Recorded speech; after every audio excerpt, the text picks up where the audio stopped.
Battle of Kohima in 1944 was the turning point of the war against the Japanese.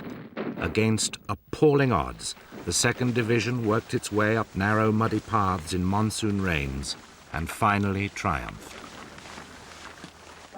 Every year since then, the Kohima veterans have returned to their divisional headquarters in Imphal Barracks, York, where the Army lays on a program of remembrance. The 50th anniversary was a special year. There were bands beating the retreat, bonhomie, and cakes made specially for the occasion. Thank you.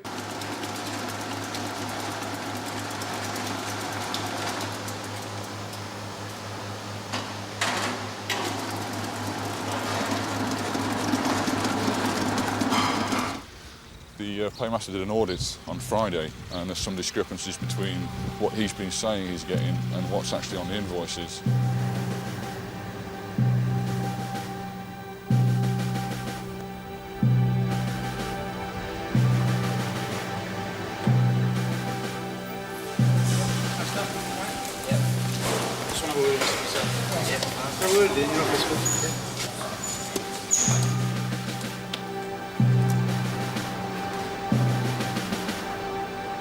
Go see, shall I explain what it's all about? Are you 24240165W2 Purcell? Yes. What's your actual appointment here, sir? Regimental Kit 1 officer. Right, sir, okay. I'm Staff Sergeant Wright of the Royal Military Police Special Investigations Branch. I'm arresting you under Section 74 of the Army Act because I have reason to believe you have been involved in false accounting, which is an offence against the provisions of this Act.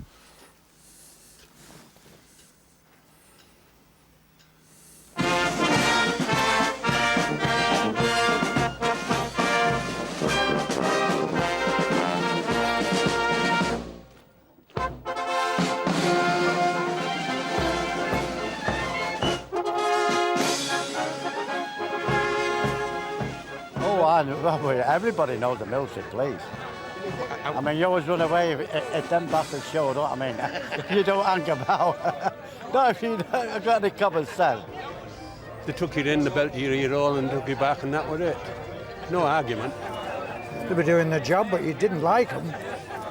I don't think anybody did, except the guys that were in with them. Is a policeman properly wheeled? Eh? Well, put it that way, lad, and you can't go wrong. You can't go wrong, put it that way. If one's a copper, all is a copper.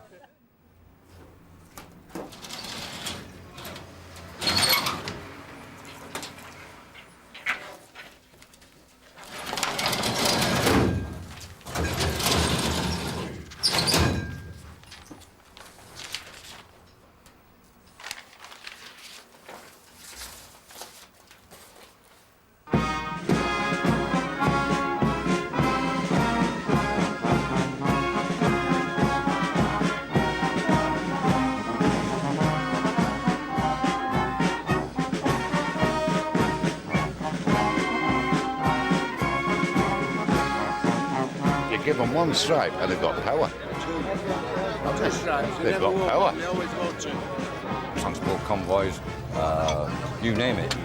They did a wonderful job with us. I don't like them. Don't like them. So apart from this officer, is there anything else that comes under your control? I.e. paperwork-wise? Some extra messing bills uncleared there.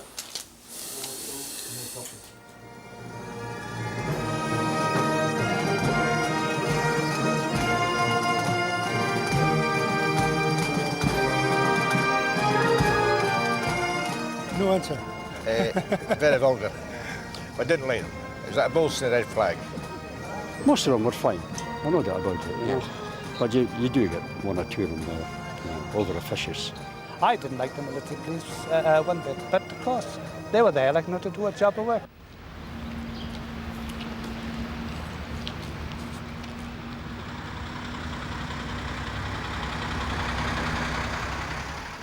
What is your date and place of birth? 10th of the 2nd, 1956, Huddersfield. How tall are you? 5'10". And the colour of your eyes? Brown. And the colour of your hair? Yeah, brown. And what is your marital status? Married plus 3 children. Married plus 3. Anybody will tell you, anybody in this place will tell you about the military police. He was never my friend, and he was never his friend. I don't think he was any friend of anybody else. He was a breed of people on their own. They done the job, but they never had any mercy on you. Whether you were right or whether you were wrong, they was always right.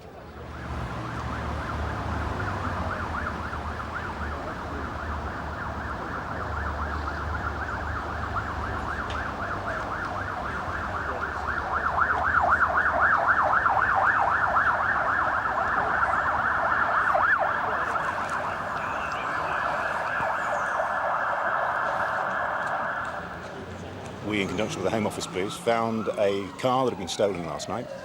It has in the boot of it a gas cylinder, and the working end of the gas cylinder is covered by a plastic bag.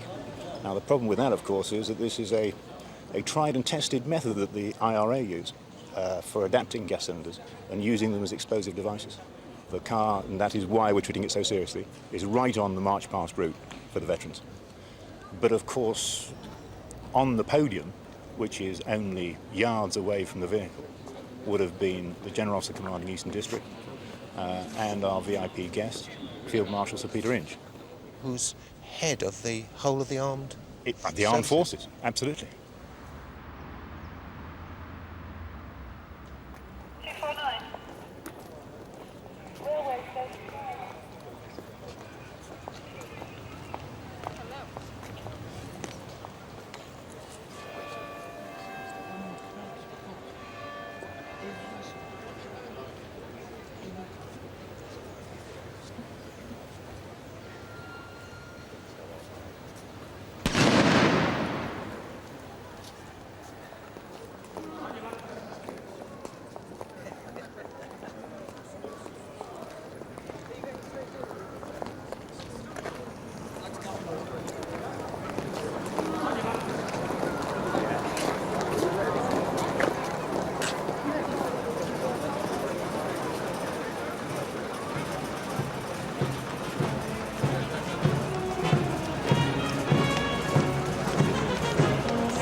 Let me explain what it's all about.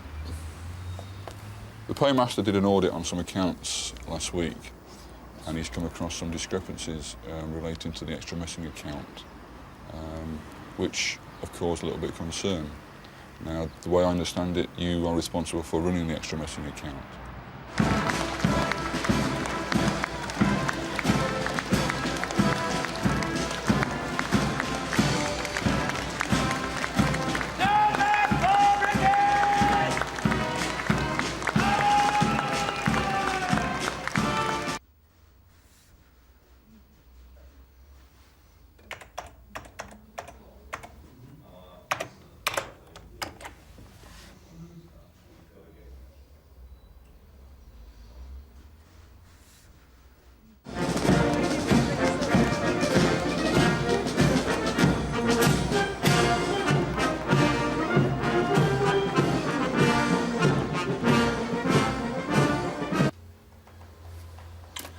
Easy man. It would show any form if he's got it. This one is he's got no form as at present.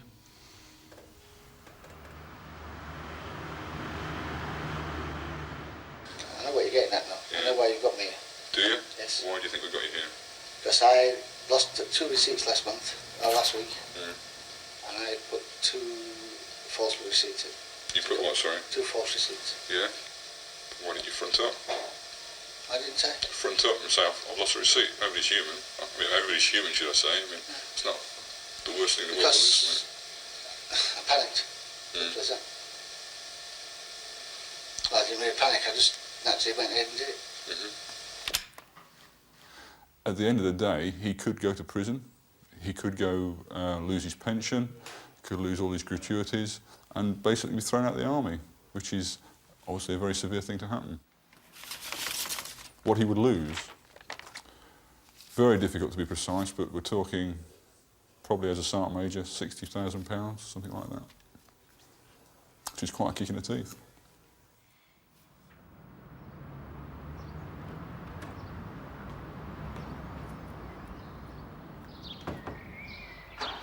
To understand what may have happened, Staff Sergeant Wright is going to have to immerse himself in CatPack, the Army's computerized catering system. The ingredients of soldiers' meals are supplied by authorized dealers. The dealers are paid at the end of the month by cheque from the public purse. This is called the imprest account. There is another account. It's called the extra menus account. In effect, it's a petty cash float to be used in emergencies, when things run out, or for events that are out of the ordinary. It was this account that was in the control of the Sergeant Major. To draw money from the extra menus account, the Sergeant Major would have to come here. On getting his money, he would sign a receipt which would remain in Maureen White's cash box until the advance was cleared by an invoice to show that the money had been legitimately spent.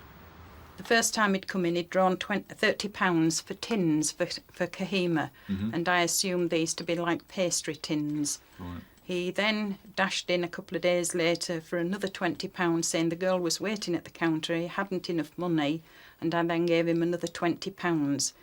I expected to see an invoice for pastry tins from somewhere like Ward's, the catering people, and it was in fact an invoice for fruit and vegetables. What I'd like to do is go through a few other exhibits which you brought out and just ask you to explain them to me so that I then understand exactly what's going on. Okay. Now, according to this, the Sergeant Major has received £99.58. Yes? One by one, Staff Sergeant Wright asks Maureen White, the fund accountant, to comment on a series of cash advances made to the Sergeant Major.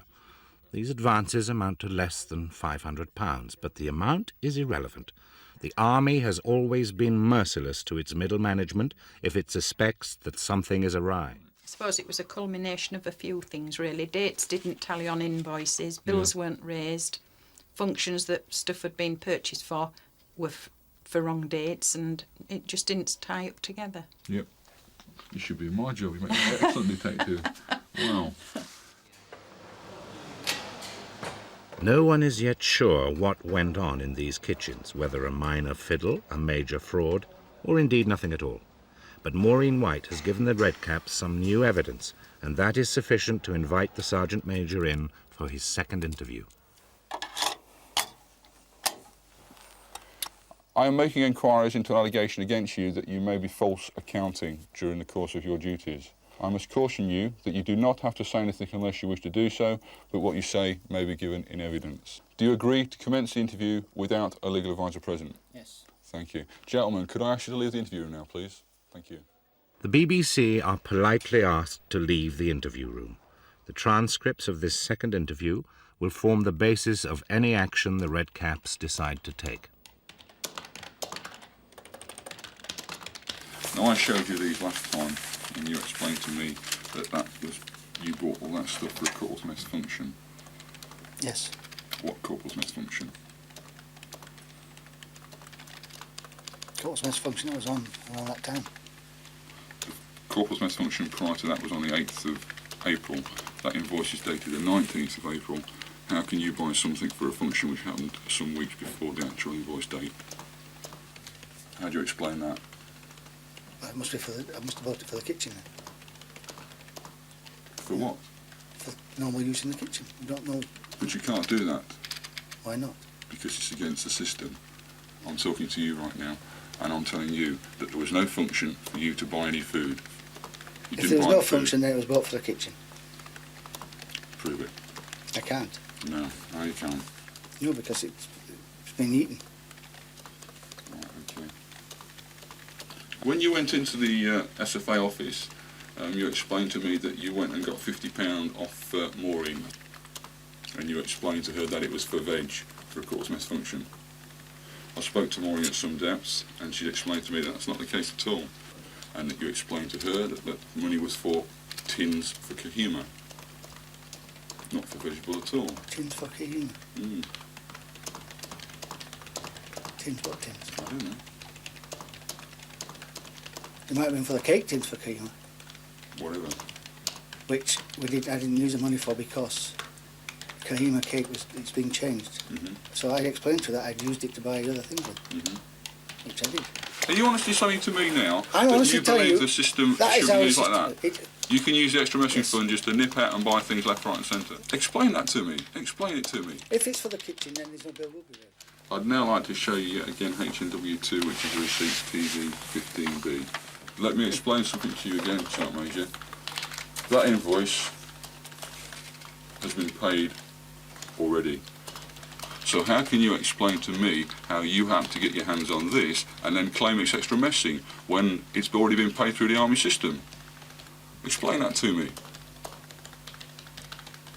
I can't. No, I know you can't. I might have lost it, gone out to Tesco's or somewhere and lost the receipt. Oh, we're going back to that again, are we? Yeah. Like I buy paper cups, paper plates, also. I buy all sorts from the extra messing account. And then I have to produce a receipt. Oh, so you can just produce any receipt, can you? No. Why don't you start printing your own receipts up just to produce a receipt? End of the day, I must admit, Sergeant Major, I don't believe one word of what you're saying. Well, I'm saying I definitely went out and bought the things for them. Yeah. You can't prove it? No. No. Okay, the time is now 11:30 hours. I consider that there is sufficient evidence to justify disciplinary action being taken against you for theft, false accounting, under the Service Disciplinary Acts. I would also report you for forgery as well. I'll finish with you, sir. The Sergeant Major had put up a spirited defence. He maintained that he'd intended to return the money. Staff Sergeant Wright goes across to consult Captain Susan Ridge of the Army Legal Branch. She will prosecute if the Army decides on a court-martial. My own personal opinion of it is, yes, he's without a doubt been having his hand in the till, but he's come up with the scenario which is going to be extremely difficult, if not impossible, to disprove. Yeah. I'd have to listen to the tapes, but if you were looking, for example, if you were looking at theft, then, or we were looking at theft, then we would have to show an element, as you say, of dishonesty, not mere negligence. I take it you ask him about, did he consider his actions were dishonest? He doesn't think that he's done anything dishonest? No. Oh, that's a great help.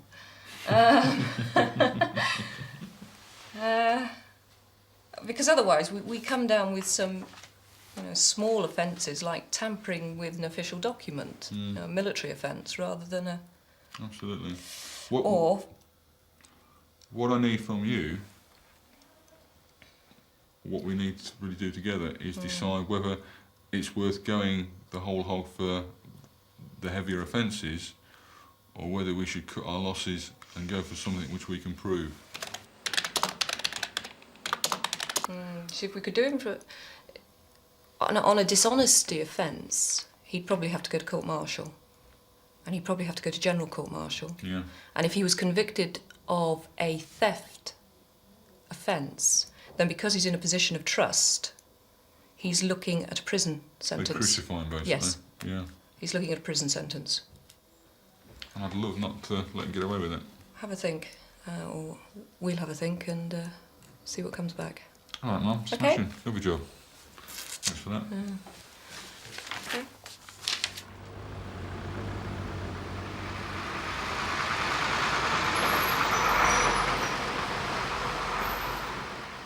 As the summer passes, more and more evidence is collected both within the camp and from tradespeople in town. When Staff Sergeant Wright's case file is complete, it is subjected to the scrutiny of his superiors, to the RSM, and finally to his commanding officer, Major Frank Lindop. That would be nice.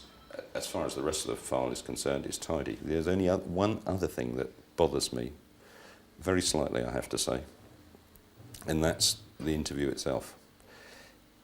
Applying the Think Defence rules, I got to say that interview, particularly the latter stages of it, is confrontational. When you are saying to somebody who's giving you an explanation words like, prove it, right. The impact of those sorts of words are enormous.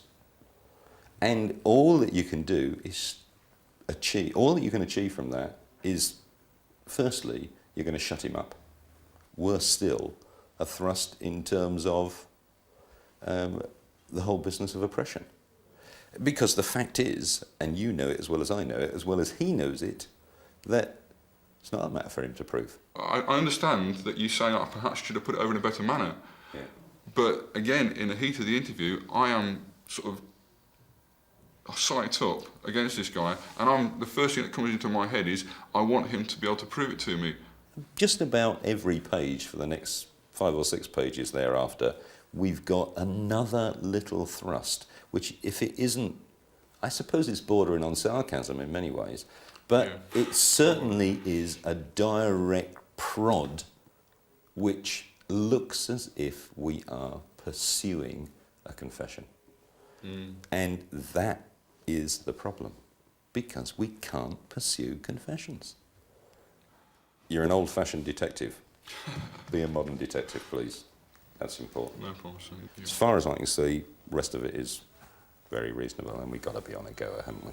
Got to be on a goer. I think so. Even though it is only 400 quid. Yeah. The dossier on the Sergeant Major is complete. The Redcaps' job is done. It's now up to Army Legal. Do they recommend a court-martial? If so, what sort of court-martial? So he's forever losing invoices, is he?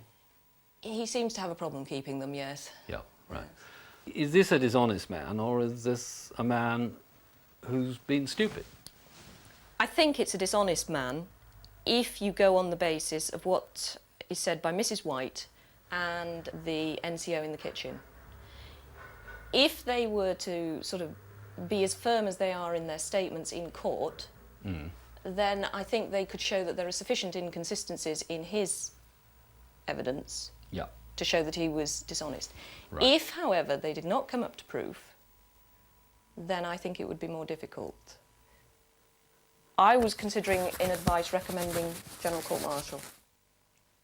How many charges have we got? 6 potential. And how much 6 money? is looking a bit dodgy, but How much money is involved? Because it's an extra messing fund, so almost a cash float, they consider that the total they're down is around about £440. Yeah. Not a great deal, but he is an account holder, and he is a WO2. Yeah. Yes, and if you don't have a general court-martial, he's not going to be able to be locked up or kicked out, if that's what the court think is the right way to deal with him. And there's no doubt about it. If he'd been dishonest, he's breached people's trust. And we don't need warrant officers of that type. I have to say my experience of recent possible court-martials of this type are that they've been locked up. Yes. Oh, indeed. Which points one towards saying it should be a general court-martial, because why should a warrant officer be treated more leniently, or an officer for that matter? And I certainly go along with that. The higher you are, the greater you fall.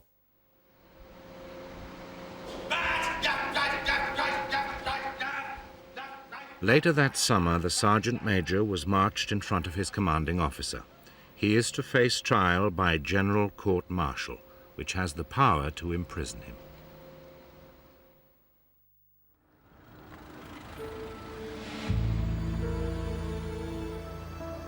The Sergeant Major faces 6 charges of furnishing false information contrary to the Theft Act. He will face 5 senior officers and a civilian legal expert, a judge advocate.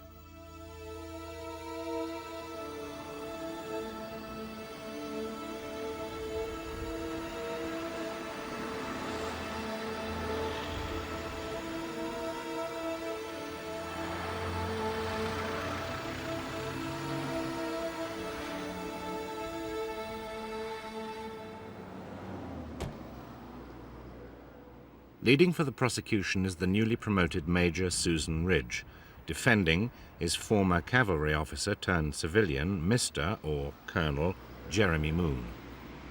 But first, there was another case to hear. Another Sergeant Major was on trial for stealing 7,000 Deutschmarks. His trial lasted a full day. He was pronounced guilty, sent to prison for 6 months, dismissed the service. A sentence that in effect cost him £100,000.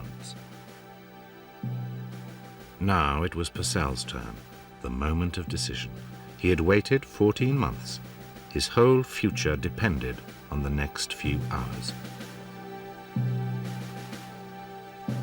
But there was a delay, first for half an hour, then an hour. The hours passed. When this trial began, there were 6 charges on the sheet. Yeah. Then there was a long adjournment, and there was a lot of toing and froing and telephoning, and when the court reassembled, those 6 charges had been reduced to 3. So what happened? Well, the defence, somewhat unexpectedly, offered to plead guilty to the 3 charges that he eventually did plead guilty to, if we would withdraw the other 3 charges. The court accepted the plea bargain. No witnesses were called. Pleas of mitigation were heard. Kind, complimentary things were said of the Sergeant Major's unblemished record for nearly 21 years. It wasn't a matter of how much money had been lost, if at all. The matter was one of integrity, and in the end he pleaded guilty on the basis that he had been dishonest on these 3 occasions, and whether he'd been dishonest on 3 occasions or 6 occasions didn't seem to be the nub of the matter, if I can put it that way. It's nice to get a guilty plea. It does tend to sort of justify all the effort and all the work you've put into the inquiry. So that's good on that side of it. As for the sentencing that they pronounce in court, it often leaves me bemused anyway, and I've ceased to be surprised about what they do. It was a token punishment, a £500 fine and a reprimand. The Sergeant Major's gratuity of £21,600 and an immediate pension of £7,250 are safe. More serious will be the criminal record that the guilty plea will entail. So was it worth it all? The man hours, the 14 months of hell the Sergeant Major endured. The Army is primarily interested in this kind of case with integrity. And if you're just talking cost, you may well say this hasn't been cost effective. But if you're saying that, you say integrity is worth nothing.